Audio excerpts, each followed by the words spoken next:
Good morning, welcome to Morning Outlook. This is Kim speaking on Thursday the 14th of June. So yesterday we had the FOMC meeting. The results of were, well, pretty much as the analysts expected.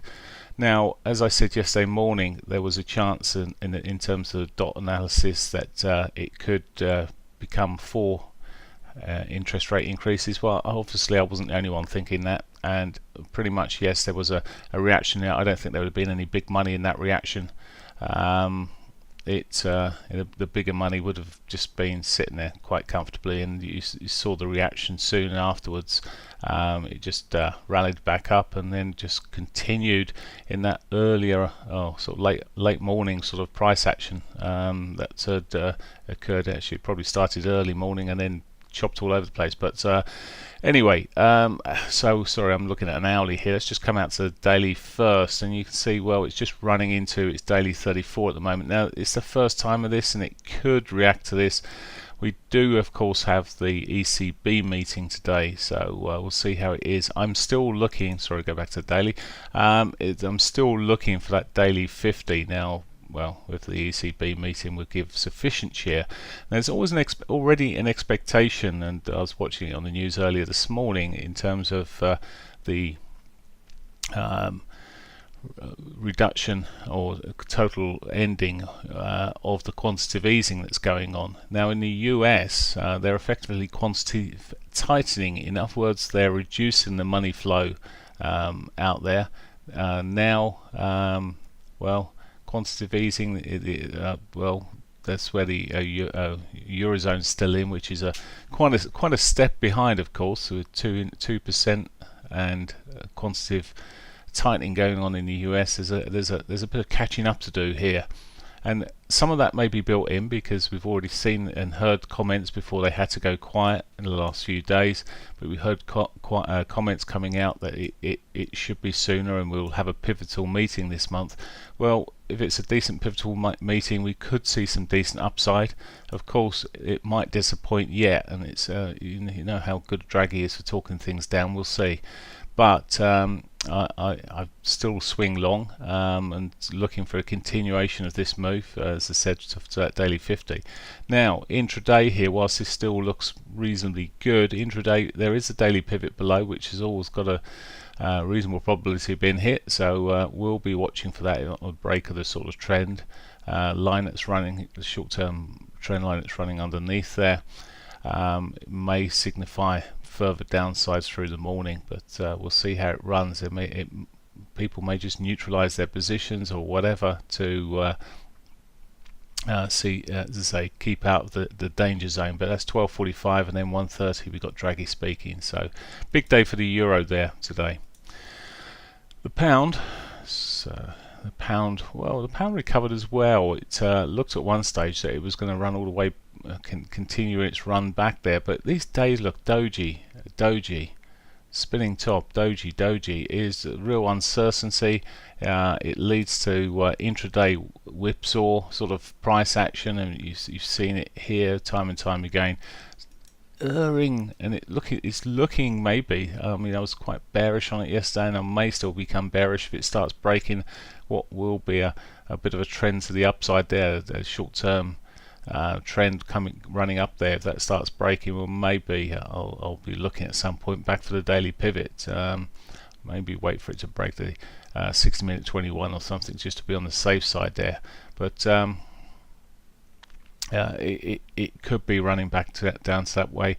It's just quite a difficult one to work out what it's doing. It did recover the same as the euro yesterday afternoon there, and well, maybe we may see some more easing on the dollar.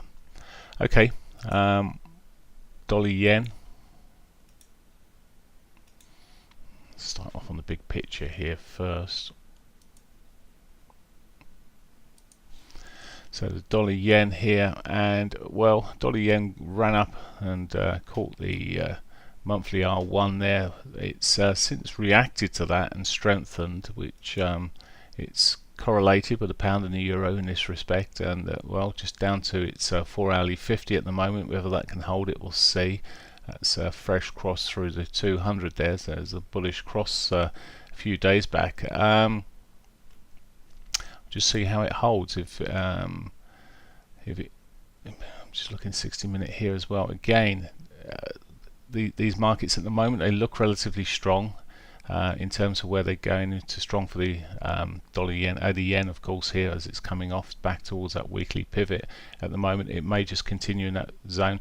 Again, if these markets start moving around this morning, well, again it's got a target above us, that daily pivot. So on each of these markets so far, there's targets if we see some dollar strength coming through.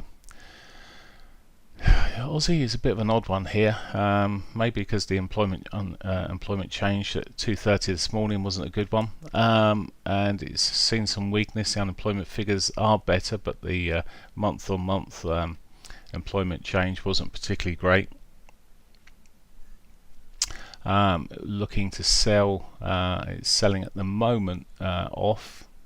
Let's just have a look at a 60-minute time frame here, and yep, just continuing to sell in that mode at the moment. Already through a daily pivot, looks weak for now, and it may just set the tone. I mean, it's got the lowest unemployment rate for some time, but the monthly figure wasn't particularly bright there.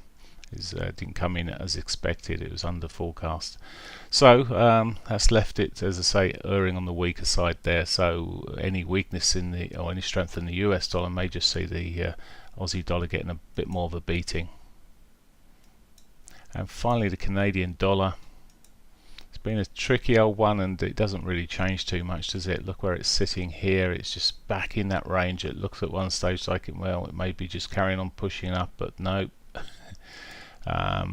Any sort of signs of continued pushing up that we saw yesterday, look, as I said, it looked like, well, maybe we'll get out of this zone, but no, we won't, or maybe we will. It's pushing back up again at the moment. Softening effect. I mean, there was calls for more oil to be produced. Let's just check the oil chart here. It's pushed up a little bit, but no significance there at all. Let's come back to the Canadian dollar. But at the moment, well, a bit of a bounce, and as I've been saying for a while, it's not an easy one. I mean, it's starting to get into a bit of an upward trend, as you can see across there, with the higher lows, higher highs sort of thing, but it's done this move and it looks soft again.